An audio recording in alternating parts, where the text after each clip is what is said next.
everybody, it's me, Mrs. Simmons-Machota, and thank you for watching this video before you come into class tomorrow. Tomorrow we're going to be starting quick, short research projects, and when I mean quick, I mean they're only lasting a day. So don't fret, my pet, you got stuff to do. So I just wanted to give you a heads up of this is what the graphic organizer looks like for you. Like I always remind you, please put your name and your class period at the top. You're going to be researching a topic, putting when did it take place. You're going to summarize the event, what happened in history because of the event, and then what role does this event play in the civil rights movement. You notice that you have 3 boxes that are in gray. You're not going to do these 3 boxes until you are done reading the novel. So we're reading a non-fiction book that uses historical references. So we're going to see how well Jewel Parker Rhodes makes that connection. You might be saying to yourself, hey, Mrs. Machota, how am I going to find out what my topic is? Let me show you. Tomorrow when you come into class, you're going to come and on your screen in your teacher's classroom is going to be this on the IPF is going to be this wheel. You're going to walk up with your graphic organizer. You're going to spin.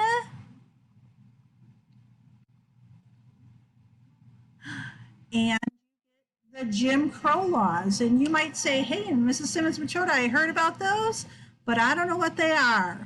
That's where Britannica School comes in play. You're going to log in using your Clever login. You're going to click on middle school. And then in the search bar, you're going to type in Jim Crow.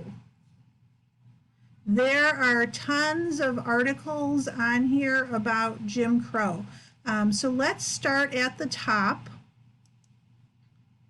You would use this research. It says you can double click on any word to see it's Spanish. Oh, look it. It's true. Look it. There you go. Okay, now we know. So you're going to read the article. You're going to understand what it's about. Then you're going to come back to your graphic organizer. You're going to load that information. So I would put Jim Crow when it took place. I'm going to summarize what Jim Crow was, what happened in history because of Jim Crow, and what role does Jim Crow play in the civil rights movement. You're going to need to cite where you're pulling your evidence from. That's when you're going to use this button here, this check inside the box. We use MLA in our ELA classes, so you are just going to highlight that and do a copy, or you can be doing Control-C. And then on your graphic organizer, if you're using the digital version, you're just going to put this into the notes section, paste.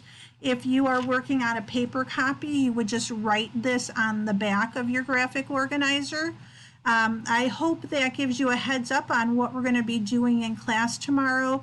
And like I said, these are quick, fast research projects that we're going to be working on this week. This is going to need to be turned in before you leave class tomorrow. Can't wait to see what you spin on the wheel. Have a great one. Bye-bye.